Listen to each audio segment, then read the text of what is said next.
Hey everybody, we're going to go ahead and get started. I will let you know right away this is going to be a more vulnerable training than I typically give. I'm going to be sharing some details about my personal life that I haven't gone public with up until this point. But I've kind of realized that if I'm going to make sure that I'm serving you guys and making sure that I'm giving you the best that I can, I need to just be open, honest, and authentic with what it is that's going on in my life. And also I think it'll help give you a window into understanding that, you'll be able to see kind of how I practice what I preach. So basically today what we're going to be doing is I'm going to be walking you through the process that I've used with clients and then also that I ended up using with myself to determine whether or not to save a relationship or to end it. And so to kind of cut to the punchline, as of the time of this recording, I'm in the middle of finalizing a separation and a divorce from my wife. And some of you guys know a little bit of our background and history, some of you maybe not, but this decision was avoided for a really long time. In fact, I tried to do every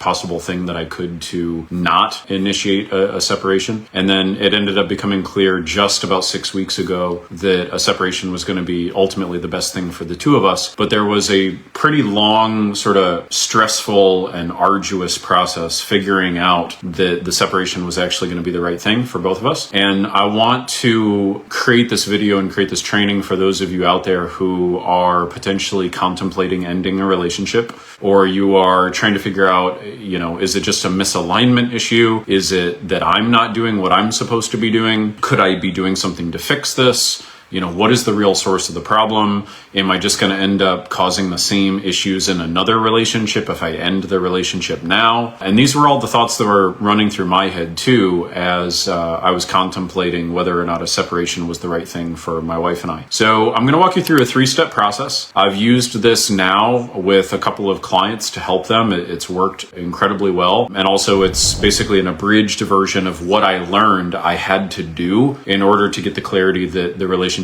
was meant to end, but to also have the full faith and confidence that my future relationship, whatever that ends up being, is going to succeed. So I'm gonna walk you through all this. Okay, so basically there's a couple types of people who might be tuning in with us right now. So either one, you might be in a relationship right now and you are on the fence as to whether or not to end it. And inside of that bucket, there's a couple subcategories. If you're contemplating ending the relationship, chances are you're trying to figure out, is it them or is it me? Now, this is kind of like a false dichotomy. Like that's not necessarily the best way to be thinking about it, but that's usually how most people do think about it. So they're basically trying to figure out, okay, am I the one to blame for what's going on in the relationship? And therefore, do I have a responsibility to figure out how to make it improve? Or is it a them issue? As in, is it just a misalignment issue? So we're going to cover how do you make sure that it's either an alignment issue, as in you two are never really going to be the right people for each other, or is it a skills issue? So there are 12 key relationship skills, and I'm going to be covering with you guys. These are the 12 skills that I've taught for 7-8 years, helping people avoid divorces, avoid separations, and repair relationships. And so as you're going to see, these 12 skills were a series of them I was not mastering for a period of time. And then I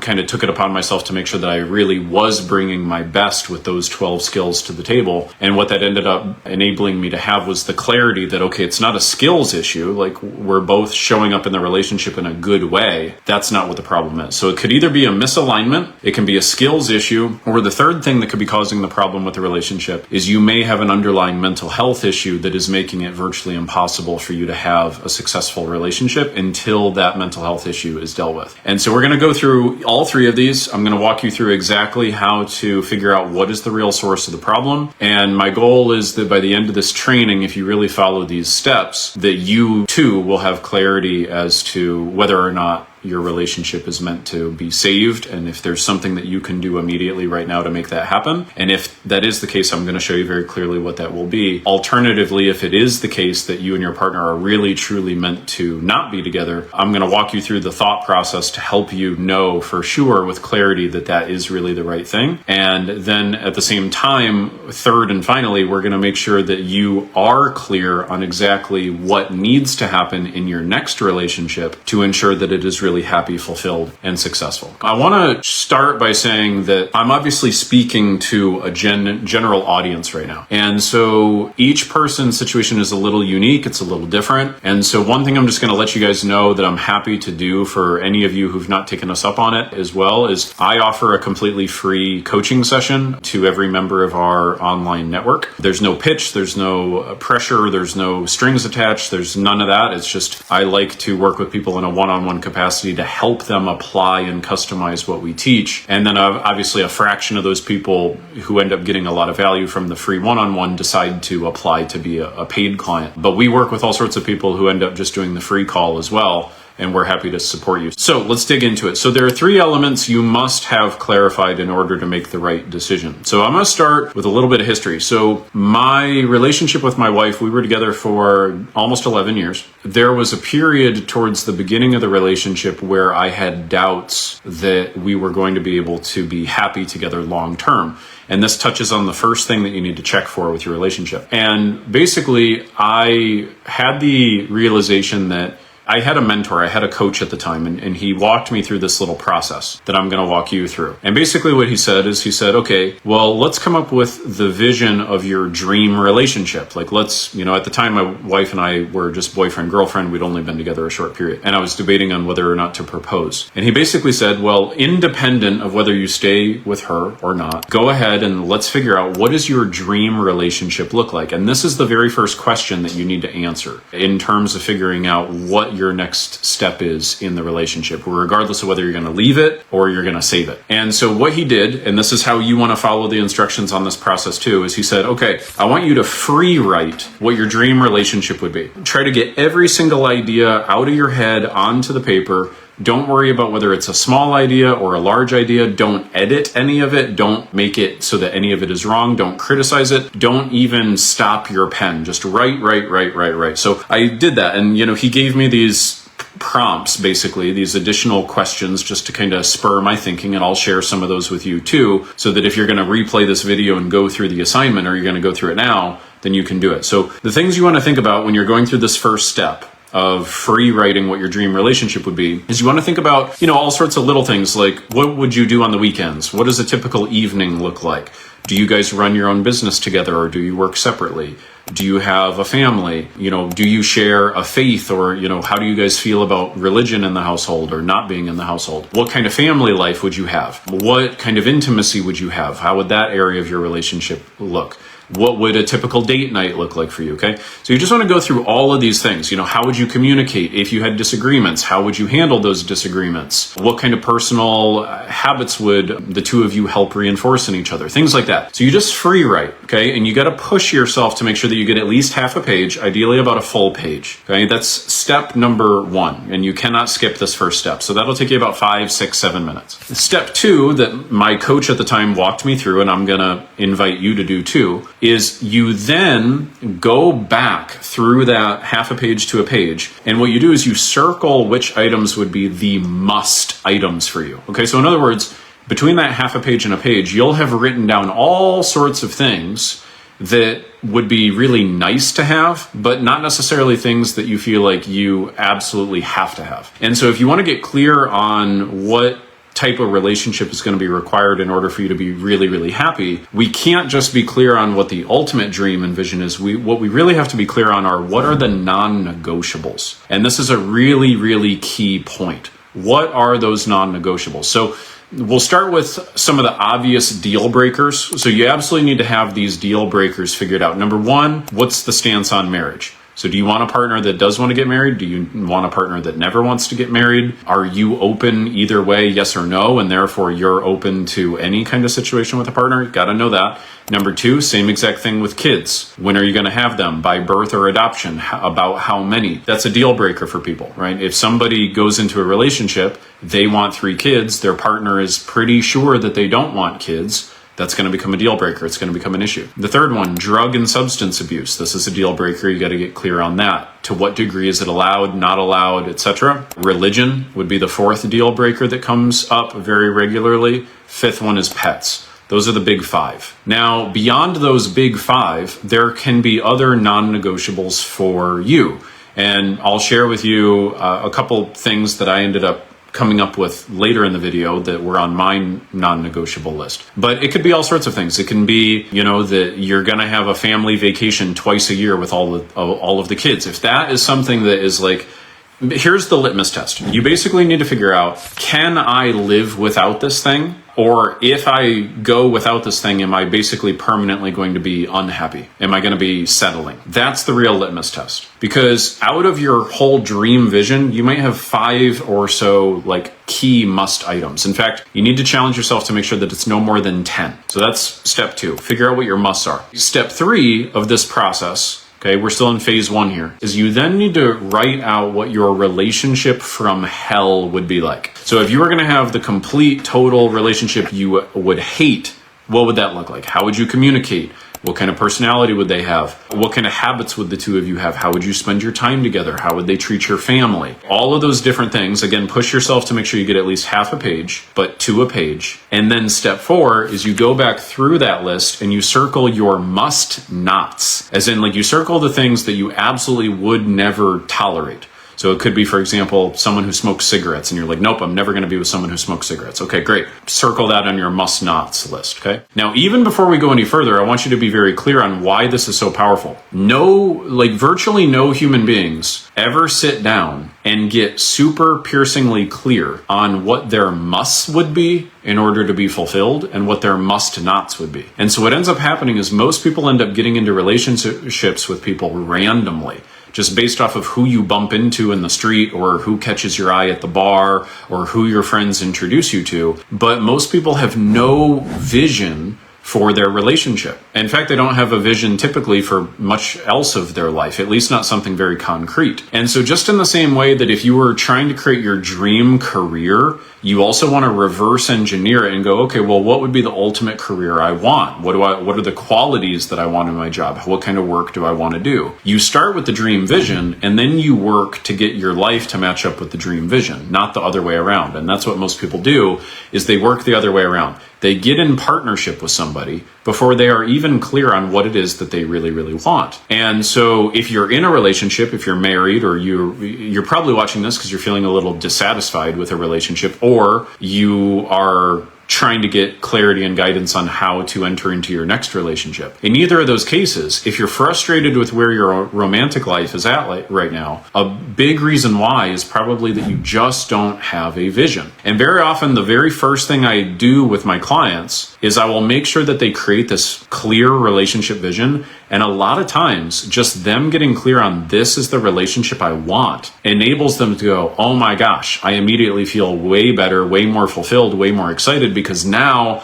I have a vision that I can bring to my partner and say, hey, this is what I really want us to create. Are you on board with that? Right? And so if you have a vision to actually work towards, it's a big part in the process of making you feel fulfilled. Many of you guys watching this are going to be able to get off the train on that stop. All you got to do is you got to get clear on what your musts are, what your must nots are, and then you need to go to your partner and say, hey, let's make some changes, and you'll be able to make that happen. Now, you do need to stick around for the remainder of this because I'm going to be walking you through the 12 relationship skills, and those will be paramount to making sure that if you're going to double down and improve your relationship, that you are able to communicate effectively, that you're able to influence your partner in an ethical way, and that you're actually able to make that happen. So stick around for that. So we've gotten clear on our dream relationship vision, step 1. Number 2, we've circled our musts. Step 3, we've detailed out the vision of the worst relationship we could imagine. Step 4, we've gone back through and we've circled our must nots. Number 5, this is where it gets really, really important. And this is the part that I added on that my mentor did not teach me before. And that caused me a big problem, because what I did is I did everything I just shared with you. And there were items on my list that did not match up with my relationship with my wife at the time. I basically sort of got into a mode of feeling like, all right, well, it's not fully how I'd like it to be, but it's okay. It's good enough. It's fine. And so I hung out in that space for a really long time. And I didn't know how to either make the relationship exceptional or have kind of the courage and the balls basically to end the relationship. So I kind of was hanging out in the sort of middle ground for quite a while. And I think a lot of you guys can probably relate to that. Chances are, in most of your relationships, you're feeling somewhat fulfilled, but there's some part of you that's just feeling like there's got to be something more. There's got to be another level. Okay. And so the first mistake I made in determining whether or not I should stay with my wife or get divorced was I only had one piece of the puzzle. All I knew was that how our relationship does not match with my ideal vision of how I want a relationship to be. And that created a lot of resentment and a lot of discontent. And that kind of started the cycle for me.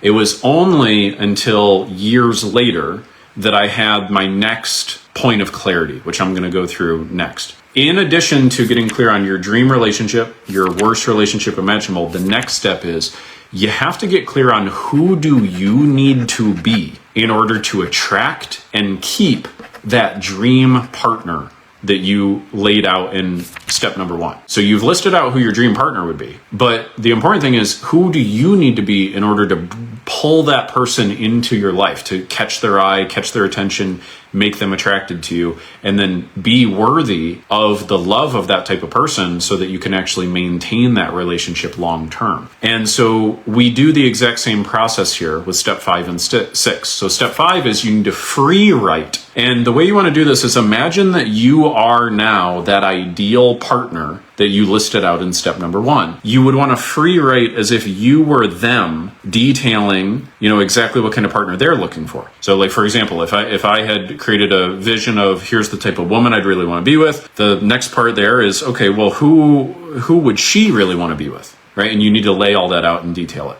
We got to start with that. And then step 6, we go back and we circle what would be the musts for that person that we desire to be in a relationship with. So we know exactly what qualities and characteristics of the person we want to be with, but what would the must be that they would need to see in us in order for us to be able to attract that type of person into our life and keep them. Now, here's how to use this. So we've now completed phase 1. I've got 3 phases for you guys today. So here's an important thing. If you're single, this exercise I just walked you through is of paramount importance.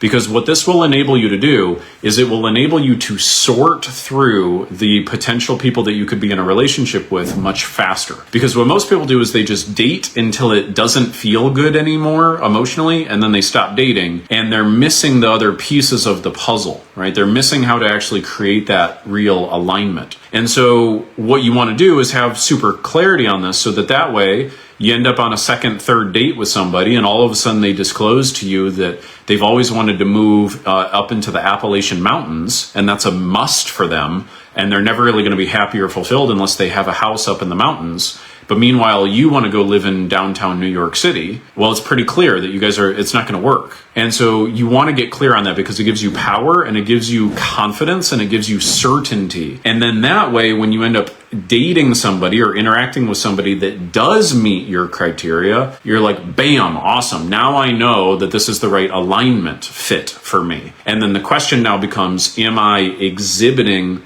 the characteristics that I need to in order to attract that person to me and maintain that relationship, okay? Because that is within your control. You are within control of how you show up and how you operate inside of the relationship. And we're going to dig into that in more detail when we cover the skills, okay? That's the first thing you got to do. Got to get clear on exactly what your must-nots are and who you need to show up as. That leads us into phase 2. Of getting totally, completely clear on should you stay or should you go. Phase 2 is you must do any necessary internal inner work that is getting in the way of your relationship or that would get in the way of a future relationship. So if you are in a relationship right now and you have done phase 1 and you've now gotten clear that, you know what, my relationship does not really match up with how I ultimately want it to be, chances are you also would have gotten clear that you are not showing up in your relationship as the type of person that's going to bring out those qualities and characteristics in your partner. And therefore, you don't want to make the mistake of ending the relationship and then bringing your same old patterns into the next relationship. Because then what will happen is you'll end up manifesting those exact same patterns in a second relationship or a third, and then you'll end up concluding either A, I'm unlovable, so why should I try? Or B, it's some problem with men or with women or with whoever, right? You'll end up coming up with a story that limits you and makes you feel alone long term for years or decades. I know that confidently because I work with people in their 60s, 70s, 80s who have gone without being in a relationship for 10, 20, 30, 40 years after one or two failed relationships, because they did not understand why the relationship failed. And the first reason why a relationship will fail is you're not clear on what your musts are. And so that's why we got to fix that very first problem. The second reason why a relationship would fail is because you are not showing up in the way that is going to make it possible for those musts to actually take place. And so the key concept here you want to understand is what we call the cybernetic loop. The way to imagine the cybernetic loop is imagine yourself on one side of an infinity sign and your partner on the other side of an infinity sign. And if you're in a relationship right now and the relationship is bothering you, then what's happening is your partner is sending you energy. So they're sending you a lot of verbal energy, a lot of nonverbal energy, all sorts of different communication. And what is probably happening is you are not very pleased with the energy that they're sending in your direction. So the way I always imagine it in my mind is this infinity sign, and imagine your partner sending you like red energy. So what happens when you get disenchanted in a relationship is it's very tempting, it's human nature to basically peer across the loop, the cybernetic loop, the infinity sign, and to only look at the fact that your partner is sending this red bad energy in your direction. And then what ends up happening is you end up creating a story or a narrative as to why it is that your partner's doing that. You might want to label them and go, well, they might be a narcissist, or they might have daddy issues or mommy issues, or your mind will want to reduce them to some sort of narrative or label, right? And you really need to resist that urge. But what we fail to recognize is that the relationship is not one-sided. The energy that they are sending to us is in response to energy that we are sending to them. And so what people don't understand and realize is the whole idea of it takes two is exactly right. That is what a relationship is. A relationship is a constant exchange of communication and energy. And what I have found historically, 9 times out of 10, when someone comes to me and says, my marriage is failing, I can't get along with my husband or my wife and what I will do is I will say, okay, well, what is it that they're doing? Right? And we'll break apart the pattern of communication, how they're being treated, etc. And I will empathize and I'll say, you know what? That makes total sense. They're feeling frustrated. What are you doing right before that that's causing that initial reaction? And we'll dig and we'll dig and we'll dig, and we'll almost always find that the person didn't even realize that they were mirroring their partner far more than they realized. So in other words, like someone will get on the phone with me and say, my partner doesn't understand me, my partner doesn't listen, my partner doesn't appreciate how I look at the world. And I'll say, gotcha. Have you considered that they look at the world this way? And within 30 seconds, I'll be able to point out to somebody, like, you're not even being appreciative and understanding of them. There is a very, very common pattern in relationships that you need to become aware of, where you basically say, what's good for the goose is not good for the gander. As in, my partner should do X and Y and Z, but it's okay for me to not do X and Y and Z. Or I'll tell you what actually happens in more specifics. So somebody will typically say, like, my partner doesn't listen, my partner doesn't understand, my partner doesn't respect me. Let's just go with those, for example. And so the delusion is I am showing my partner, I am listening to my partner, I am making my partner feel heard, I am making my partner feel respected, but they are not doing so to me. That's the delusion. And the reason why that's a delusion is because we like to project our own internal model of the world onto other people. So in other words, we have our rules for what needs to happen in order for us to feel heard or seen or respected. And we might be giving those things to our partner. So for example, let's say we say to ourselves, my partner doesn't respect me. I'll always ask people, well, what has to happen for you to feel respected? And they might say something like, well, if you respect me, you'd never interrupt me. You say, okay, that's an interesting definition of respect. And then what will happen is I'll get their partner on the phone or in a joint session, and I'll ask the partner, I'll say, well, what does respect mean to you? Like, how do you know someone is showing you respect? And what's interesting is I actually had a couple where one of them said, if you respect me, you never interrupt me. The other one said, if you respect me, you interrupt me and ask questions to show me that you're trying to understand. It's very common for both members of the couple to be giving to each other what they themselves feel like they really need, and therefore they're projecting onto their partner the exact same mirror of those needs. In other words, it's common for us to anticipate that everybody else looks at the world the same way we do, or should. And so what we call this is projecting your rule book. So the way to think about this is, like, imagine you're playing a board game with your partner, and you have a book of rules that you got out of the box. Neither one of you can read each other's rules, but you're playing the game according to one set of rules. And so, of course, you are invariably going to get pissed off when your partner does not abide by those rules, right? But their rules are not the same as your rules. Their rules for how to show love, how to show respect, how to listen, how to be there for somebody. Those rules are not the same rules necessarily. So if you want to create alignment, the very first thing that you have to do, and we're jumping ahead now, I guess, a little bit into the 12 skills, is you have to have a heartfelt understanding and appreciation for the other person's inner world. It's the only way you're going to have a chance of creating alignment with somebody or making a relationship successful long term. When I say that phase 2 is about doing the inner work, what that really means is you first of all have to understand that your relationship is a cybernetic loop, and that if you want the relationship to change, in other words, if you want your partner to change, the fastest way to change somebody else is to change yourself, right? Because if you change yourself, you change the input that you are putting into the system. So instead of them sending you red energy and you sending them red energy and back and forth, if you all of a sudden now send blue energy in, and you don't just do it once, you don't just do it, as long as it feels convenient, but you do it again and again and again, and you show it up with consistency, then what it does is it changes the entire color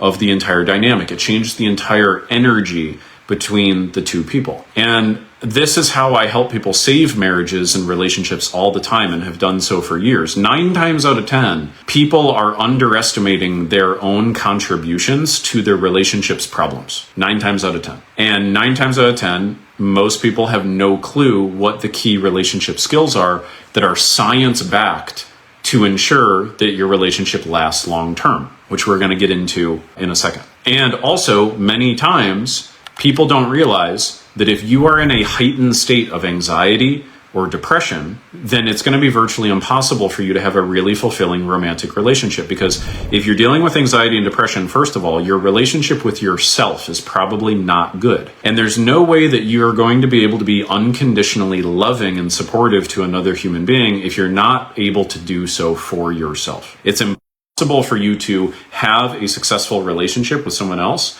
if you are perpetually beating yourself up, making yourself feel small. Because what will end up happening is your partner will come along and just kind of brush into you, and you're going to overreact. So if you have an underlying mental health issue, the way to think about that in terms of how it affects your relationship is it'd be like having a big giant open wound on your arm. And then all of a sudden your partner comes along and tries to console you and touch you and calm you down. And they barely touch that little wound, and then you have such a knee-jerk reaction, you almost punch them, right? This is a very, very common dynamic. And that is why when we work with clients, for example, we almost always have them go through our mental health class first, which is 90 days, like how to get rid of anxiety, depression, and other issues. We have them do that first before we have them do our relationship program. Because in many cases, if we just deal with the underlying anxiety or depression, that in and of itself will change the entire relationship. In fact, you can check. We literally just did an interview with a woman. Her name is Carrie.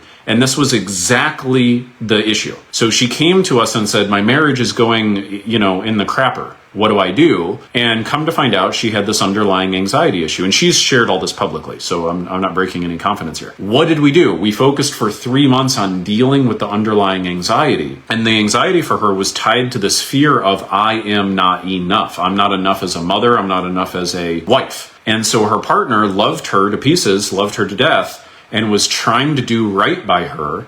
But every time he tried to interact with her, she would react in this, and there's 2 types of reactions that will destroy relationships. There's attack reactions, so fight, and then flight.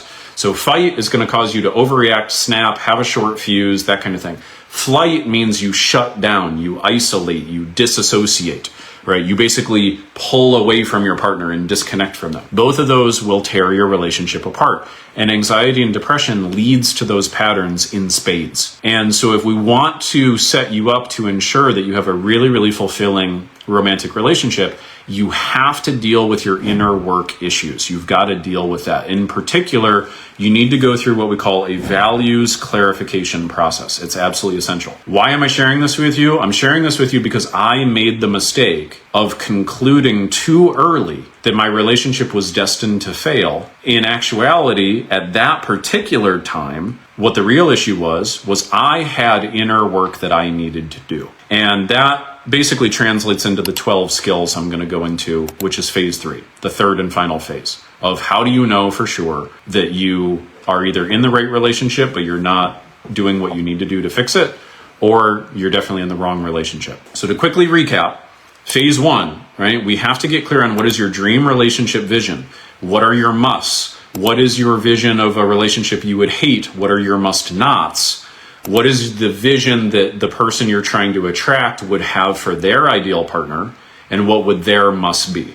If you are not clear on that target of who you're after and who you have to be, that's problem number 1. You're always going to feel this state of discontent in your relationship until you get clear on that. Just in the same way that you would feel a generalized state of discontent in your career if you are not piercingly clear on what your ultimate career vision is. Because that means that every job that you're in is always going to only ever feel like it's somewhat checking the boxes for you. So the first step to being a leader in your life is defining the outcome, right? The only way you're going to be able to lead yourself or other people towards a better place is you have to start with what is the result that we want, right? And so you got to get clear on that first and foremost.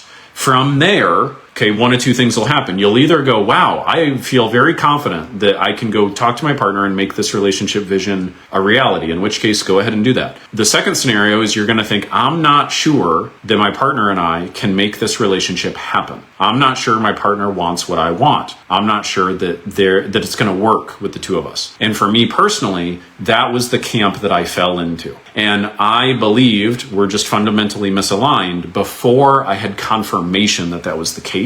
And that caused me a lot of pain for a very long period of time. So phase 2, got to do our inner work. If we have underlying depression, anxiety, or other mental health issues, we have to get to the root of those and get those solved first. That's of paramount importance, because if we break up with our relationship partner and then we take our depression and anxiety to our next relationship, guess what's going to happen? Same sorts of things. Plus, if you're operating from a depressed and anxious state and you're single, you are going to attract the wrong energy into your life. You're going to attract somebody who finds anxiety and depression attractive for whatever subliminal reason. And when you are dealing with anxiety and depression, you are basically showing up in a fearful state. You're not showing up as yourself. You're showing up as your survival mode reptile brain. And so you don't want to attract a partner who's attracted to your reptile brain. That's not the point, right? You need to make sure that you are showing up in the world as the type of person who's going to pull in and attract that person that you've already clarified wants what you want and has the same non-negotiables as you. So we got to do that, phase 2. Okay. And that leads us into phase 3. Phase 3 is the third and final phase, which is if you want to be clear on whether or not you should stay or you should go, you have to understand the 12 relationship mastery skills. These 12 skills have saved more relationships, marriages, family dynamics, child and parent dynamics, friendship dynamics than I can possibly think of. We cater them specifically to romantic relationships usually, but these 12 skills are exactly the same skills you need to rebuild any estranged relationship. This framework I have refined over 7-8 years. It works. It just works. They're simple, not necessarily easy. Okay, kind of like working out and eating right? Pretty simple, but not necessarily easy. So it's the same thing with these 12 skills. So here's what you want to do as you follow along for the next final section of the training today.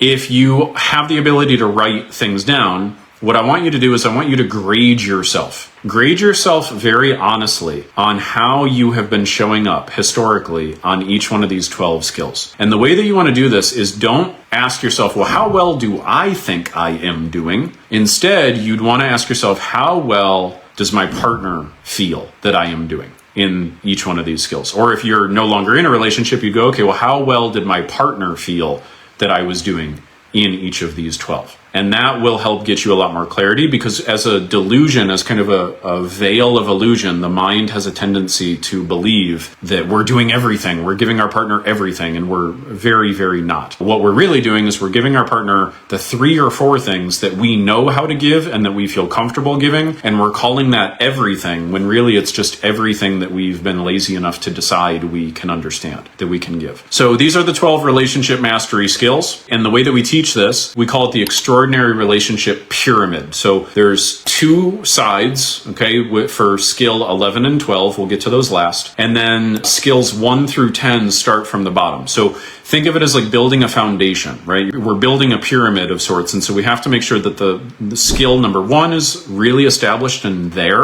before we can go to skill number 2, and so on from there. If skill number 1 ends up being something that's lacking, there's no way we're able to get to skill number 9 or 10. Okay, so it is a foundational thing like that. By the way, I want to share with you a little bit about why this particular framework. So number 1, as I said, I've been using and refining this particular framework to help so many couples. Like I can't even count. I legitimately do not even know the number of couples that have transformed their entire dynamic through the framework I'm about to teach you. So I have my own professional experience with using this framework that is very real. So this is not theoretical. This is all tried and true stuff. The second thing, though, that I want to add to you is that a lot of what I'm going to be sharing with you is based off of empirical research and data. So in particular, skill number 8 is all about one of the largest longitudinal studies that was done on relationships. And basically what they were able to do is they were able to create a predictive quantitative model where they were able to have a 94% accuracy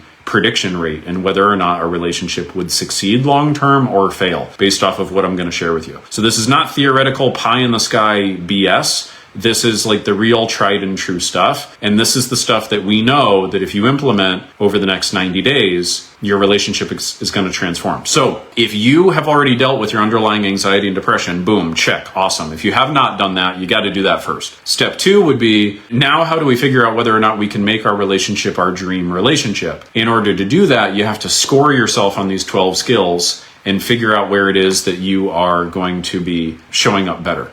All right, the very first skill that you have to have, okay, to either create an extraordinary relationship, as in like be prepared to create one, or number 2, rebuild an extraordinary relationship, is you must have heartfelt understanding for your partner's inner world. As you will see, there's a pattern with these 12. One of the patterns with these 12 is people have a tendency to overestimate how skilled they are in this area. Very, very commonly, I will say, how well are you doing on that 0 to 10? And people go, oh yeah, 8, 9, 10.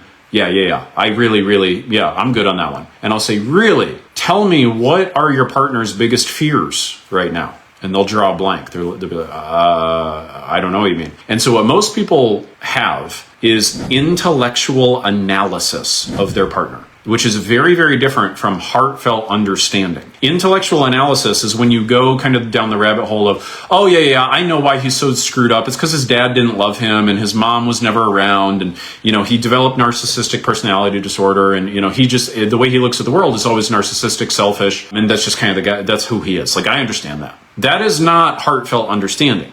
That is not heartfelt understanding at all. Heartfelt understanding means you are putting yourself in your partner's shoes. You are seeing the world through their eyes, and you are seeking to appreciate looking at the world through their eyes. That does not mean that you agree, right? You don't have to agree with somebody's beliefs or point of view or belief systems in order to appreciate their point of view. And so few people in relationships have the balls to be willing to set their ego aside for a second and go, you know what? Yeah, let me look at things through my partner's point of view for a second. Oh, yeah, you know what? I can kind of see where they're coming from on this. And well, yeah, I didn't mean to offend them in that way, but I guess I could totally see why that would cause offense. Of course, that would have hurt his or her feelings because, they did grow up in a challenging childhood, and I did say something kind of similar to what her dad would have said, and that makes sense that she got upset. So heartfelt understanding is like, the phrase that I like to use is turn your heart back on.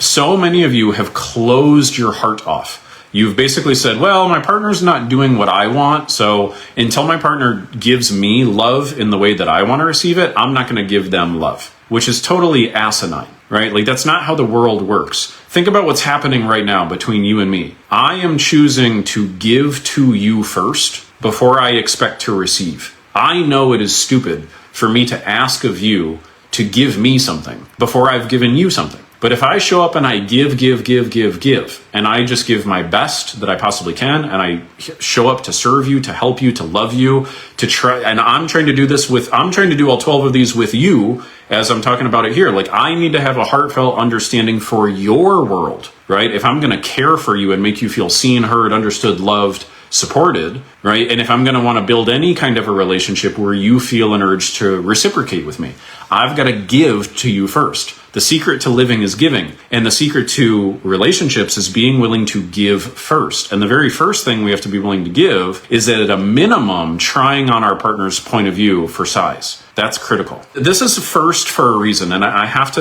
to beat this horse a little bit. There's an exercise. Let me give you a practical exercise to do. Here's how it works. I'm just going to describe it rather than fully guiding you through it. Okay. But here's how it works. You close your eyes. You imagine your partner, okay? If you're single, then you imagine the person that you were in a relationship with most recently, okay? So you close your eyes. Imagine yourself floating out of your body. I know this sounds strange, but you imagine yourself floating out of your body, looking above, down at your body. Then you imagine yourself traveling to wherever your partner is in the world. Then you drop into your partner's body. And now all of a sudden you are thinking what they think, you are feeling what they feel, you believe what they believe, you have had the past, the history that they have had, whatever goals and stresses and fears they have, you now have. I will do this in a session with a client who's going on and on and on about, oh my gosh, my wife is this and my wife is that. And they have this whole story of blame. I'll have them do this. And then what I do is I have a conversation with their partner through them.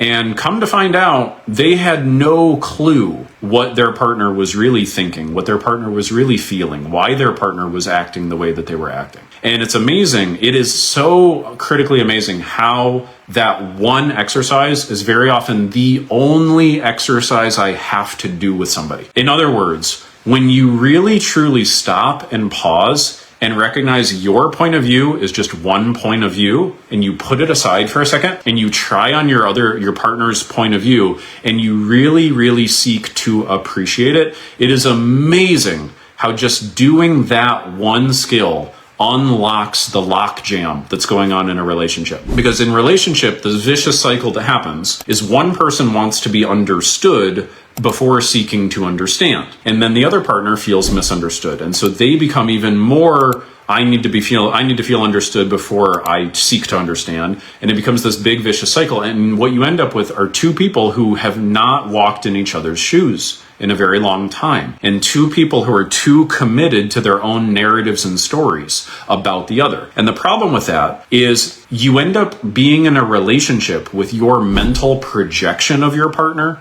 rather than being in a relationship with your partner. And that is a very, very dangerous game. Now, you will create a story of incompatibility in your head, not because you and your partner are actually incompatible, but you will create that story of incompatibility because you have a distorted mental projection of what your partner thinks, feels, and believes. And when you think about being in a relationship with that projection, you think to yourself, well, there's just no way that it's going to work out. I just can't even begin to tell you how many times that this happens. So I'm very passionate about this because so many of you, I promise you this, if you are dealing with major relationship issues, there is about a 95% chance that you are shitting the bed with this skill right here. I would bet. Or at a minimum, let's say you would grade yourself a 5 or 6 or so. I guarantee you there are key, important, emotionally significant aspects of the inner world that your partner is navigating in that you do not fully understand and you do not appreciate. And that's a really key thing. I'll tell you a common one that happens. A common one that happens is someone will come to me and say, oh, my partner this and my partner that. And I'll start asking questions.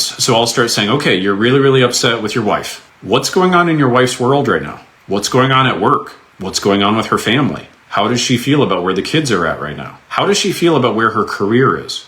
How does she feel about where her life turned out to be? How does she feel about herself? When they get answers to these questions, very quickly they realize, oh my goodness, I did not even realize that my partner was waging a quiet little war underneath the surface that I had zero appreciation of. So you got to make sure that you start from that heartfelt place, because you're never going to be able to change anything unless you're in a heartfelt place. Okay, have you ever had somebody who's trying to influence you, but you can tell that they're not really doing it for your sake? They're really just doing it for themselves? That's not the type of influence that you're going to respond well to. That's not the type of leadership that's going to work. So if you want to make sure that your relationship improves, you got to do this very first one, okay? There's a lot more I could say on that, but that's enough for now. Number 2, we're going to move a little faster now. Once you really have done that, once you have really taken the time to appreciate what your partner's thinking, feeling, fearing, desiring, needing, all those things, and you've gotten very curious and very interested, number 2, you must extend warmth, appreciation, trust, and respect. So layer 1 is about having heartfelt understanding. Layer 2 is about, let me actually now decide that I'm going to go first and I'm going to send loving energy in the direction of my partner rather than closing off from them. Because if you close off from them, remember the cybernetic loop, if you close off from them, it's like you're only sending red energy. You're only sending this red energy of, I don't like you, I don't trust you, etc. And that's going to cause, I don't know exactly what pattern it's going to cause, because there's many different variations, but it's going to cause a bad pattern. So what you have to be willing to do is send in the new color. You have to be willing to change the color of the system by pouring a new color in. And then that causes reciprocation 9 times out of 10. Okay, so you got to start giving warmth, appreciation, trust, and respect where you were previously withholding it. And one of the key things that we teach our clients is the only pain that you will ever feel in your entire life is from the love that you chose to withhold. In other words, all emotional pain comes from the withholding of love. We either withhold love from ourselves, and that causes a lot of pain, or we withhold love from other people. And almost always when we're withholding love from ourselves, we are therefore withholding love from other people, because it's like having an empty cup. And if you have an empty cup, you have nothing to fill into other people's cups with. If you instead decide that I'm not going to withhold love for myself, now you have an overflowing cup. And now you feel a state of abundance. Now you feel like, wow, I actually have plenty of love to give. And so you can pour into other people's cups very freely. So this is why the people who tend to be very reactive of like, well, my partner's doing this and my partner's doing that and da-da-da-da-da. Almost always you are not being unconditionally loving with yourself, and you have your own internal issues that need to be dealt with. It's not your partner. Your partner is not the source of the problem. Your partner is just a trigger for the problem. Skill number 3, you must anticipate your partner's needs and innovatively meet them. This means that you can't just give your partner what you like to give. You can't just give your partner what you would like to receive. You can't just give your partner what feels easy or convenient or comfortable. You can't just allow your partnership to be bottom of the priority list. You have to make sure actually that the romantic relationship is the number 1 top priority in your life. And I know that sounds strong, but it's exactly the truth. If your partner feels that there is something in your life that is of more importance than they are, trouble is coming. I guarantee you that. And when we talk about meeting your partner's needs, okay, there are what we call the 6 human needs. I'm not going to go into a whole spiel on that right now, but you need to understand what your partner's 6 needs are. And more importantly, you need to understand how they want those 6 needs to be met, because it's going to be very different from you. And the whole point here is you're hopefully starting to see a theme is you have to be willing to pour into the relationship rather than, okay, I'm going to expect for it to come back to me first. So you got to pour in and start meeting your partner's needs. Number 4, you must honor your polarity and live in your essence. So this is a little more advanced, a little more sophisticated. This goes well beyond a little 5-minute conversation, but I'm going to briefly cover it. What this means is a big reason why people are not doing well in their relationships is because they are showing up in a energy that is different than what their core energy is meant to be. So there's 2 common examples of this. There's masculine energy that ends up depolarizing and becoming feminine, and there's feminine energy that ends up depolarizing and becoming masculine. So, for example, if you were, let's say, and obviously, this is not exclusive to heterosexual people or people who identify as male, female. if you're non-binary or you are homosexual or, on any other sort of different sexuality, you will identify more with masculine or feminine energy in many cases. Some people do not feel that one is a stronger side than the other, but the vast majority of the population does. So I'm kind of speaking a little bit more exclusively to the to the majority of the population. So here's what this means. Let's take the standard situation that's going to apply to most people, which is, a heterosexual relationship between a man and a woman. In that situation, typically the man is born with a masculine energy essence. I don't know how else to describe it other than they feel most comfortable and at home in their masculine energy. But what can happen very often is that young boy then grows up in an environment where expressing that masculine energy is punished. And that was what happened in my childhood. So what ends up happening is you end up starting to depolarize. Depolarize means that you feel that you are being punished for living in your essence. And so you start to condition yourself to show up in the opposite energy. For me, what that translated to was the sort of big themes that were communicated to me as a child were, speak when spoken to, don't cause problems, don't be a nuisance, don't be loud, be reserved, all those sorts of things. And so rather than exhibiting those kind of classical boy traits, right, of feeling into your masculine energy, what I ended up learning over the years was I had to depolarize. I had to go into feminine energy. And depolarized feminine energy shows up very differently than if you are a feminine person and you are living in alignment with your feminine energy. So the best way I could describe it is, it's like let's say you're born as a right-handed person, and it feels most natural to use your right hand. And as a child, you start using your right hand again and again, and then your parents come along and say, hey, what the hell are you doing? Don't use your right hand, use your left hand. And they swat you on the wrist. And they keep swatting you on the wrist whenever they catch you using your right hand until you learn, okay, I'm only going to use my left hand. Then you get very accustomed to using your left hand for a really long period of time. But the problem is, you are a right-handed person. It doesn't mean that you can't use your left hand. It just means that your right hand is always going to feel more natural. It's going to feel stronger. It's going to feel like a better tool for you compared to your left hand. In other words, some people are born with masculine energy as their primary essence. It doesn't mean they can't tap into feminine energy. It just means that they are going to be happiest and most fulfilled if they live in alignment with that masculine essence. And exactly the same in the opposite for women, or not necessarily women, but people who identify as having feminine energy as their core. And so I can't begin to tell you how many times I've worked with people who have relationships in their relationship. And really what it is one or both partners has depolarized. So a situation I was just working on the past couple of months was a situation where the gentleman is a masculine man, but he had conditioned himself to show up feminine in his relationship with his wife. And so how that meant is, instead of showing up as being decisive, confident, clear, showing up as a leader, being, showing protective energy, instead he depolarized into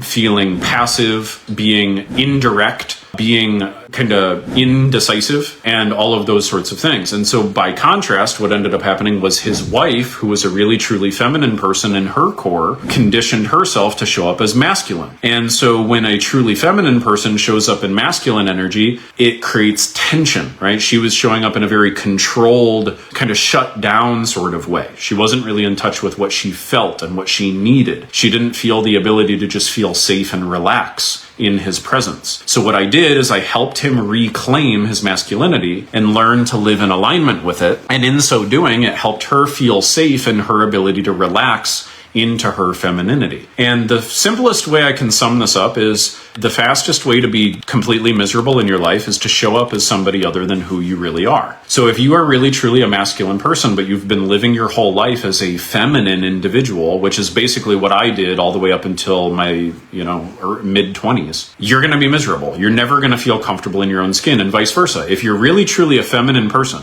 but you spend way too much energy in your masculine energy, you're not going to feel fulfilled and happy. And if you're not fulfilled and happy with yourself, if you don't even feel like you've given yourself permission to live your own life and to feel comfortable in your own skin and to walk around in your own energy that belongs to you, that's your birthright, how in the world are you ever going to have a good relationship with someone else? Because you're not even showing up as who you really are. The couple I was just talking about, right? He was a masculine man, who showed up masculine in all of these other environments in his life, but he was wearing a feminine mask with his partner. So his partner is not having a relationship with him. His partner is having a relationship with his feminine mask. And in response to that feminine mask, she started wearing a masculine mask. And so now you have two people who are projecting an image of their false selves, who are then having a relationship with that mental projection. So you don't even have a relationship with two people being in relation to who they really are. So we have to strip away those layers. And the way we strip away those layers is doing the inner work. We got to identify, where did you come up with these beliefs that told you you can't be masculine? Who even told you what masculine or feminine even means? Do you even know? Do you even know what it really means to be masculine or feminine?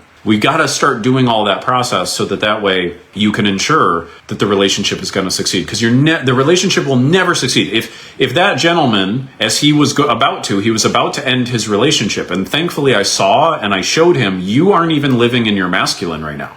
So what's going to happen is you're going to leave your wife, you're going to go marry some other masculine presenting woman, you're never going to feel comfortable in your own skin, and therefore you're never going to feel enough. And because you never feel enough, your partner is going to be a constant trigger for that fear of not being enough. And then you're going to cause the exact same issues in your new relationship. Okay. So you got to take responsibility, and you got to deal with your own shit. You must. By the way, for those of you with kids, this goes like 10 times more important. If this is hopefully opening up any light bulbs or doors for you and you're going, oh my goodness, I didn't even realize I was missing on all these things. What you have to realize is you are creating a template for your kids, right? You are creating a template either of what they feel like they need to expect from their partner, or you're creating a template of what they are going to adamantly reject from their partner. It's going to be one of those two extremes in most cases. You're also creating a template for them of how to receive and how to give love through your interactions with them. So all of this stuff is of paramount importance. If you want to make sure that your kids end up having successful marriages and families one day, this right here is the shit you gotta know, because otherwise you end up creating what's called generational trauma. Generational trauma is what happens when one or two people in a couple don't deal with their shit. They don't deal with their own internal stuff. They don't deal with their patterns. And those patterns create a trickle effect down with the kids, and then from the kids to the grandkids, and so on and so forth. You got to master this. Most people spend all of their time and energy mastering their career, and they never master their masculinity, their femininity, their relationship skills. They never master the science of how to have a love affair with someone that you feel is your soulmate. But what in the world could be of more importance than mastering that set of skills? What in the world is going to create a higher ROI in terms of your quality of life than mastering that set of skills? It's of absolute incredible importance. And that's why I speak about this till I'm blue in the face, because people will say, I've got to, change how it is that I'm showing up in my life. But they fail to realize that you've got to do the inner work of dealing with your mental health issues to begin with, and then dealing with the relationship stuff. Okay. Number 5, once you are living truly in your femininity or your masculinity, you really have stepped in your partner's shoes. You are really seeking to understand before being understood. You're showing them warmth, appreciation, trust, and respect. You're anticipating their needs and meeting their needs as opposed to waiting for them to go first. And you are living in alignment with your own sexual energy, masculine or feminine. We've already covered a lot of ground, but there's still a long way to go. Number 5 is you now need to accept and make bids for connection. So we call this turning towards. So what this really just means is I like to call it turning your heart back on. It just means, okay, I'm going to give before I expect to receive anything. That's the major belief shift and attitude change that you have to have for skill number 5. That's basically it. Okay, skill number 6. You must harness courage and let your partner influence you. So there's two sides to this coin here. What step 6 means is that you now are showing up as a leader in the relationship, regardless of whether you're masculine or feminine. It means that you are willing to have the conversations that need to be had. It means that you are willing to speak the unspoken. Because here's what happens in relationships. What happens in relationships, remember the cybernetic loop we were talking about? This is a pattern that is as old as time. What tends to happen in relationships is one partner witnesses something that they don't like, but they don't say anything about it they don't say, hey, honey, do you mind if we do things a little differently next time? Or, hey, honey, it kind of bothers me when you do this. Could we talk about it for a sec? They don't do that. Instead, they just become so concerned and fearful that they're going to generate an automatic negative response that they just tuck it down. They repress it. They don't share it. And so what that ends up creating is what we call the phenomenon of having pebbles in your shoe. So like if you and your partner had some, major disagreement a week or two ago, you didn't address it, you didn't resolve it, that is now typically going to be a pebble in your shoe. And if you have a pebble in your shoe, you know what it's like when you have a pebble in your shoe? Every single step you take bothers you. Now imagine you have 3, 4, 5, 6, 7 pebbles in your shoe. Gonna become really, really difficult. Now it feels impossible to take a step forward at all because every single step is painful. So there's a whole process that I do with my clients where when I can tell that the resentment has built up so much over the weeks or months or years, like if you feel like you can't even talk to your partner anymore, then you need to listen up very closely because this is exactly what we're talking about. There's a process to unwind that. It's called the process for overcoming a regrettable past incident. And so you have to have a process for finding those pebbles and pulling those pebbles out of the shoe so that way you guys can get rid of these mental projections you've created around each other,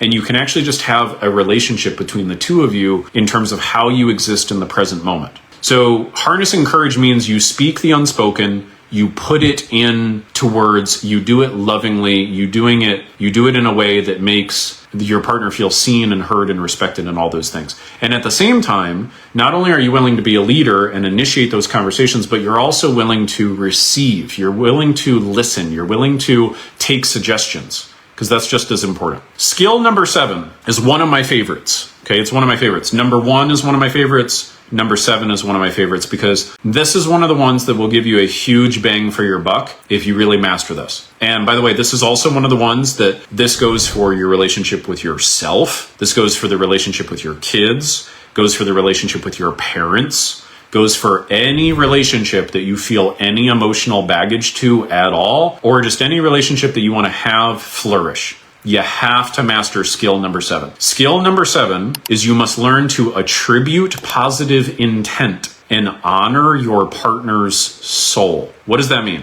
What it means is the most destructive thing in a relationship is when there is a pattern that emerges where one or both partners assume the other person is doing what they're doing for a malicious reason. That is one of the most insidious things that will destroy a relationship fast. So if one person or both feels blamed, shamed, guilted, or accused, then that immediately not only puts like a wall up. Now, not only are we like withholding love, now what that does is it causes people to go on defense mode. It causes people to bare their fangs or to shut down completely. And both of those are horrifically destructive to relationships. So very often the types of couples that have either completely shut down communication, you guys are struggling on number 7. Also, if you're in a relationship where you feel like the only way you end up communicating is through fighting and arguing and it ends up spiraling, then that would be a situation also where number 7 is a problem. So what you must do is you must recognize that every single thing that is coming from your partner has a positive intention behind it. So what do I mean by that? Think about one of the times in your life when you have been a bitch or an asshole. Let's just not mince words, right? Think of a time in your life where you showed up in your relationship horrifically. You were mean, you were rude, you were short, whatever, okay? Think of a time like that. Now, if we think to what was going on in that moment, you are aware of what you were dealing with internally when that happened. And I guarantee you what was going on is you were waging your own private war. It might have been a bad day. You might have got some bad news. You might have felt overwhelmed. You might have been scared of something. I don't know. But your nervous system was activated. And what happened is you showed up in a way that you're not proud of. And you showed up in a way that in your mind is basically an outlier, right? As in like the way you showed up on that day, that's not who you really are. That was just a bad day. The thing is, here's what people do. People intuitively know that they just had a bad day and what they did or said was an outlier. But then when their partner is going through an emotionally difficult moment and sends some energy to them, they don't have that same understanding a lot of times. Now they create a narrative like, oh, well, you're just a narcissist and you're just a jerk and you're just this, as opposed to, again, skill number one, having heartfelt understanding and appreciation for where your partner is. So attributing positive intent means that you recognize that even in the most malicious actions, there is a positive intent. So for example, like if someone's yelling at you, screaming at you, etc., I'm not saying tolerate it. I'm not saying be a doormat. I'm not saying have zero boundaries. Don't get me wrong. You can lovingly establish boundaries. And that's what people are not really skilled at doing. You know, going to their partner and saying, hey, listen, I know you're hurting right now. I know what you're doing right now is because you feel out of control, you feel scared, you feel fearful, and you're getting your system aggravated. That's okay. It's okay that you're feeling that. I'm here for you. I love you, but I'm not going to continue having you talk to me the way that you're talking to me right now. Okay, that would be just like one of an infinite number of examples of lovingly establishing a boundary. Okay, and by the way, little sidebar, side quest training here for you. How do you set a boundary? It's 2 ingredients. You must come from a loving place, meaning you must have their interests in mind, or else they will not respond to the boundary. Number 2, the boundary must be what you will no longer tolerate, whereas what most people do is they're just stating what they would prefer. Okay, so if I say to somebody, hey, don't do that anymore, they may or may not respond the way I want them to. If I tell somebody, hey, I am not going to tolerate how it has been, now all of a sudden the boundary can be set. So what most people do is they just state a preference and they get pissed off that their preference is not abided by. And what you have to understand is, just like in any area of life, relationships are no different. You don't get what you want, you get what you tolerate. So if you tolerate your partner talking to you a certain way, that's what you're going to continue to get, even though you don't like it. If you tolerate yourself not showing up in the best way possible, not mastering these skills, that's what you're going to get. Even though you don't want to show up that way, if you tolerate it, that's what's going to happen. So the process of personal development is really the process of raising your standards. It's raising the floor of what you are willing to tolerate and making sure that you don't push below that. Whereas what most people do is they spend all this energy trying to raise the ceiling, like, oh, I have this goal and this goal and this goal, and they try to reach higher and higher and higher, and they think that they're going to make their life better by doing that. And that's not how you make your life better. The way you make your life better is you raise your standards like an elevator. Like the bottom of the floor of the elevator is what you are willing to tolerate. You won't allow yourself to go lower than that, so you got to raise that bar. If you're currently tolerating yourself being 20 pounds overweight, you got to raise the bar to say, no, I'm not going to tolerate that anymore. And that's what elevates your quality of life. Same thing in relationships. But you must attribute positive intent. That is key. You must do so, or else they will become very vicious towards you and the relationship will deteriorate. And the cool thing is this has a massive healing power, massive healing power. When you say, I love you and I know that what's going on right now is just because of X and Y and Z, but I still love you regardless, and I'm not withholding that love from you right now, it's amazing how healing and opening that becomes for a relationship. So, but it takes courage, it takes balls to do that. Okay, step number 8, skill number 8 is managing conflict well. This one I don't have a ton of time to go into right now because there are 6 subsidiary skills, okay? But one thing that you should check out is there's a video training, and we can send this to you, I guess, if you want to, but you can also find it on our YouTube. If you search 4 horsemen, it should pop up. Basically, there are 4 communication habits that you have to make sure that you are not participating in your relationship. There was a long longitudinal study that was done, and what they found was that if you were engaged in any of these 4 horsemen of the apocalypse is what they're called, which basically are these 4 types of communication, then your relationship has a 94% chance of ending in separation. So you got to make sure that you master that. That's a whole separate training for another day. Okay, number 9, but I mean, suffice it to say, skill 8 is managing conflict well. So that means you have to avoid the 4 horsemen. You have to be able to recover from a past regrettable incident. If you're masculine, you need to understand how feminine energy communicates. If you're feminine, you need to understand how masculine energy communicates. You need to learn how to make deals and requests. There's all sorts of things. There's all sorts of sub skills that you got to master to make sure that you do that. Okay. Number 9, you got to support and honor each other's goals and dreams. Now we're getting pretty close to the top now, right? We've covered a lot of ground. If you just did everything we talked about, your relationship is going to be damn good. If you want to go go to legendary status, you got to do 9, 10, 11, and 12. Number 9, support and honor each other's goals and dreams. What that means is, rather than having an attitude of you need to support my goals and my dreams, and why aren't you? Again, you want to show up with a full cup and say, I want to support your goals. I want to support your dreams. In fact, the belief system you want to identify with is your goals are my goals. Your dreams are my dreams. That's the attitude that you want to have. Skill number 10, you need to create a shared vision and joint meaning. So this is when couples actually start to go, this is when they start to ask themselves questions like, what do we want our legacy to be? What kind of values do we want to impart to our kids? For the religious folks, it can be like, well, what kind of role do we want to have in our church? Or non-religious folks, what kind of role do we want to have in our community? What kind of example do we want to leave to our grandkids? Okay, what do we really want our life to be about? Do we want our life to be about contribution or adventure or growth? So shared vision and meaning is when you start co-creating the future together, right? You start digging in for what really matters most to you, and then here's what matters most to me, and here's how we meld the two and make something really awesome. So that's skill number 10. Okay, so that's 1 through 10, kind of the base of the pyramid. Now there's 2 sides of the pyramid that hold the whole thing together. One side is skill number 11, which is commitment. So a big problem I've seen in relationships is that people are just not committed. And what I mean by that is they're kind of on the fence with their relationship, right? They're not completely, totally, absolutely certain. And so they don't pour everything that they can into it. Because they're not totally certain, they start to withhold love. So they basically are trying to protect themselves. They're basically trying to make sure they don't invest too much, they don't love too much, they don't give too much, they don't pour too much into other people. And what that ends up causing is the exact problem that you would imagine, right? So let's go back to our cybernetic loop. Imagine a scenario where one person starts withholding love, right? They start going, well, I'm not totally sure that this relationship is going to work. And so, I don't really know. I'm going to kind of hang out in this headspace. So maybe it'll work, maybe it won't. And I'll give, 50%. So what's going to happen when one person is giving 50%? Is that really going to inspire tons of confidence and certainty in the other person? Is that going to cause the other person to go, oh my gosh, this relationship's going to last forever.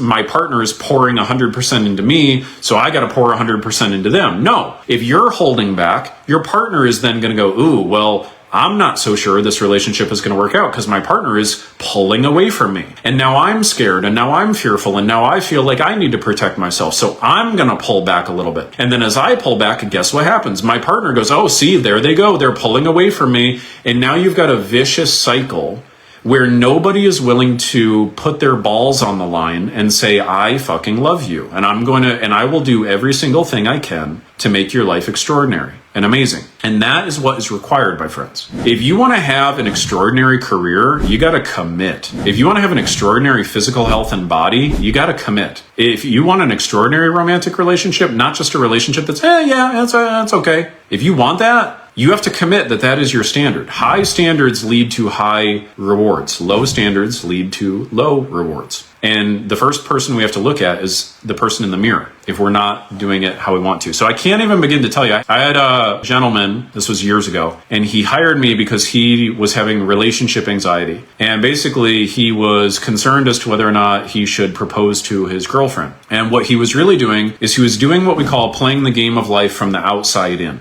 He wanted some bolt of certainty to hit him in the ass, basically. He was just waiting for this magic moment of, I have zero doubts, and, I'm completely on board, and I'm totally sure, and da-da-da-da-da. And so here's what we did. We went through the relationship vision thing, right? So we went out, we said, okay, well, maybe she isn't the right person for you. Let's figure it out. What is your dream relationship vision? What are your musts? What are your must-nots? We went through all of that. And she lined up with all of them, right? And so that gave him a little more certainty, but he wasn't still totally certain. Then we went to phase 2. I said, okay, well, let's take a look at how you're showing up in your relationship with her. How are you doing? Like, is there any latent anxiety or depression going on that's causing you to show up differently? No. Okay, great. How are you doing on these 12 skills? And what we ended up kind of realizing, and this is what made me realize, like, that this skill of commitment had to be on the pyramid, because I think at the time I only had like the first 8 or 9. What we realized was missing was that he just was not going all in. He was not giving his whole heart to his wife, or his future fiance, his now wife. And that's why I told him, I said, look, you're trying to get your certainty from the outside world. You're trying to get your certainty from the outside in. Certainty is not a place that you arrive at. Certainty is a place that you decide to start from. And that was the big thing that clicked for him, as he realized, like, oh, I get it. It's not that we're misaligned. I've already confirmed we're on the same page about all the deal breakers, all the musts. We want the same things. Doing pretty good on the communication stuff and all of these skills. So that's not the problem. What it really is I'm just afraid. Like, I'm still just afraid. And what we kind of realized he was just afraid of was the unknown. And so he had to get past that. He had to get over that. He had to commit. He had to declare for himself, this is how it's going to be, right? He had to have faith. He had to say, this is how it's going to be, and I'm going to make it so. I mean, isn't that what you have to decide to get married, is faith? So that's what we told him, and that's what he did. He proposed, they're married, lived happily ever after. Great story. Now, the 12th and final skill is my favorite, and it is having what we call a level 3 intent. I'm going to wrap this up, and then I'm going to share why it is that I decided to get divorced, and this will all come full circle for you guys. And then I'll leave with my parting advice for you. So level 3 intent. There are 3 ways that you can operate in a relationship. Okay, level 1, it's really all about you. You're really only concerned with your own needs, and your partner simply exists to meet your own needs. So these are the type of people who typically get labeled as narcissistic or being a narcissist. Don't do that, because nobody is ever one way all the time, always. And even if they have been that way historically in the past, that doesn't mean that they have to be in the future. If you are willing to put like a big giant limiting label on somebody else and say, this is who they are, then what that probably means is you put those same sort of labels on yourself, and you put yourself in a box just like you put other people in a box. So don't do that, because the more limiting beliefs that you have, and the more beliefs you have about the fewer choices that you have, the more anxious, depressed, and upset your life is going to get. You have to remember how flexible you are as a human being. Anyway, I digress. Level 1 relationship is when you're basically showing up totally selfishly. Level 2 relationship is typically the relationship that most people think is the idyllic target relationship. Level 2 is when you graduate from it's all about me, do what I told you, etc. And now what you do is you say, no, we're in a relationship and I want you to be happy and I want you to be taken care of. I really do want you to be happy. It's just that I can't make you happy. Like, I'll do what I can do to make me happy. And, I'll be here, I'll be around if you need something, but really, like, it's your responsibility, really. You know what I mean? Like, you're your own person. You got to take care of yourself. And also, while we're talking about it, you and I should basically be giving about 50-50 the same, So level 2 sounds good. Sounds way better than level 1, and it is. And it's kind of the template that most people have seen. But the problem is it really, really lacks excitement and passion and depth and that feeling of really, really being in love. What it is now you're creating a partnership. The relationship will typically take that kind of form. It will feel static. It will feel dull. It will feel passionless. And that becomes a big problem in the long run. In fact, most relationships do not end because of a lack of love. They end because of a lack of passion. And so if you treat it that way, it's not going to work. And the other problem with it is that your sense of self-esteem will never be as high as it could be if you go to level 3. There is a higher level, and it is a level that requires a huge amount of guts. And it requires courage, and it requires you deciding to lead with your heart. That's all it requires. It's very simple. Level 3 basically says, your needs are my needs. In other words, you come first, my love, right? I exist to give and serve you. Now, let me clarify, because some of you guys are going, ooh, I don't like that so much. Here's what you don't like. What you don't like is as soon as you hear me say, I exist to serve you, what you're thinking to yourself maybe is, oh, I've tried that already. Like, I've been a people pleaser my whole life. Can anybody relate to that? Let me know in the comments. I'm not talking about pleasing people. I'm talking about serving your partner's soul. Okay, now let me explain what that means. And in fact, I'll bring it back to my own relationship, because this was the big part of my inner work that I had to deal with. And I did. So the first phase of my marriage, where I was doubting our alignment, was towards the beginning. And I told you that I got clear on my vision and my musts and all of those things. And so the second part was I had inner work of my own to do and dealing with my own anxieties and things. I did that. The next thing I had to do was I had to master these relationship skills. And I'll tell you, this level 3 one was the final one that I had to master. And it was only in the past couple of months where I really felt like I finally had. Basically what happened was my wife and I got to a point where I was really, really unhappy. And I knew the relationship was not how I wanted it to be. We were not spending our time the way that I wanted us to.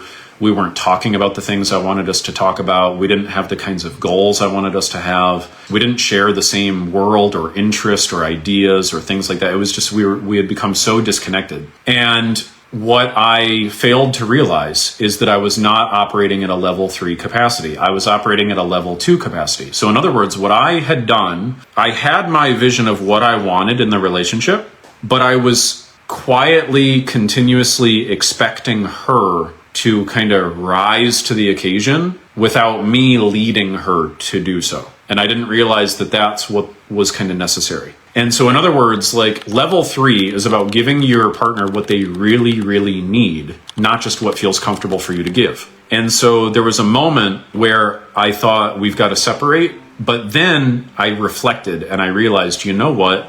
I am not showing up as the type of husband that I need to be. And because I'm not showing up currently as the type of husband I need to be, I must rectify that first. Otherwise, I'll never be completely, totally certain. Because if I end the relationship right now, but I'm not showing up in the relationship how I'm supposed to be, then I'm just very likely going to create the exact same problems with somebody else. And then I'll have potentially thrown away the love of my life, and I never really got to the real core of the problem. And so that's when I had to dig deep, and I had to realize that I've kind of been playing at level 2 because I was just I wanted to do my part and I wanted her to do her part and I wanted us to meet in the middle. And what I was not realizing is that, especially as the masculine person in the relationship, the unique opportunity and gift that I had to bring to the table was that of leadership and vision and direction and raising the bar and being supportive and encouraging, but creating boundaries around what we would do and what we would not do. So basically, my wife and I had kind of a come to Jesus moment. And I said, like, hey, I'm not happy with how our relationship is right now,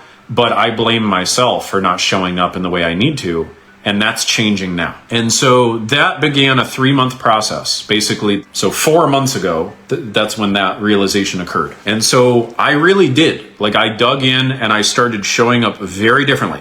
I started being clear on, this is what I want. This is how I want us to do things. This is what we need to do. I started taking the lead. I started making sure that I was loving no matter what. I started being much more attentive, listening, really appreciating her worldview. All of these things we've talked about.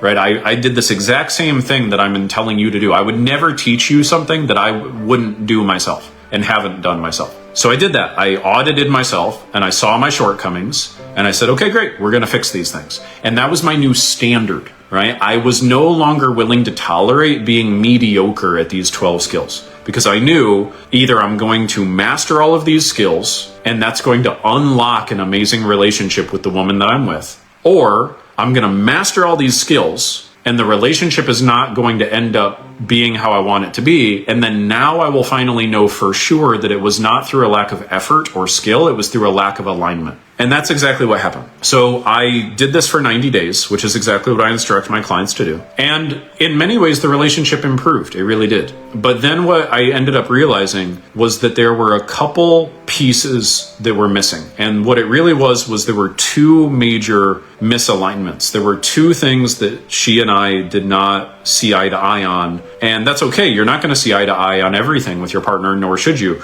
But these were 2 things that for me were big and were non-negotiable. And the one was we were not on the same page about starting a family. And the second one was we were not on the same page about basically, like, I wanted to have a partnership where me and my partner could co-create together. Like, I wanted to have a partnership where either we were running in the same business or we both were doing similar type of work or we both were able to support each other's work. So basically having a relationship where we both were making the world a better place through mental health and then also through our foundation. And so we were not on the same page about that. It just became clear that the things that excited and interested me and the things that I wanted to talk for days about were the things that turned her off and she couldn't really stand talking about for more than half an hour, and vice versa. The things that she was really excited about and the things that she was animated about were things that did not animate me. And so I had this realization that we both can either have 50% of what we want together, or we both can have 100% of what we want separated. And that was a really, really tough realization. But that realization occurred about 6 weeks ago. And pretty much 48 hours later, I had the conversation with her and we began the process of separating.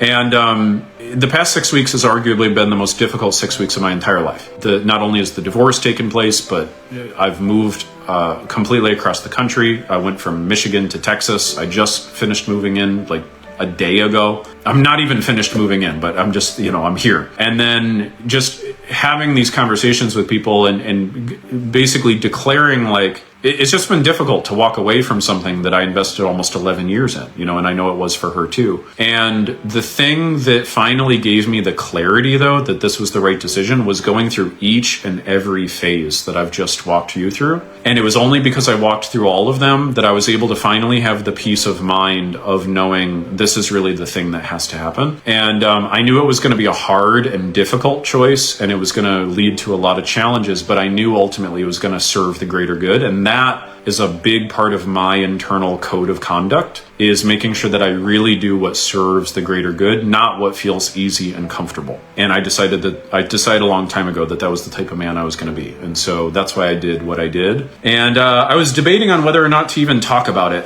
But a really wise person shared with me recently that, and I think this is true, that when you don't voice things, you give it power, because you allow shame and guilt and all these sorts of things to kind of wrap themselves up with the idea, as opposed to if you just voice it, if you just get it out there, if you just say the truth, then there's a power in just saying the truth. By the way, I appreciate you guys saying, I'm sorry. I appreciate it. I don't want you to have that reaction. And here's why. In America, in particular, we have this big cultural baggage. We have a lot of cultural baggage around the idea of divorce. And here's the thing that I really believe. What I believe in is that, and this is based off my experience, the vast majority of relationships end when they don't have to end, because it's a lack of these skills or a lack of clarity on the alignment. In those situations, it is something where feeling sorry, I think, is an appropriate response, because it's like, man, what a waste. In this situation, it's been difficult and challenging and sad, and there's been all these different things to it. So I appreciate the empathy and the sympathy. But at the same time, you should not be sorry that a relationship that was not meant to last forever has ended. I had a friend of mine who I told about the divorce, and he himself had gotten divorced, and he got remarried recently, and now he's the happiest he's ever been. And he said to me, I'm sorry and congratulations. He said, I say this to every person who gets divorced because, I'm sorry it didn't work out the way you thought. I'm sorry it didn't,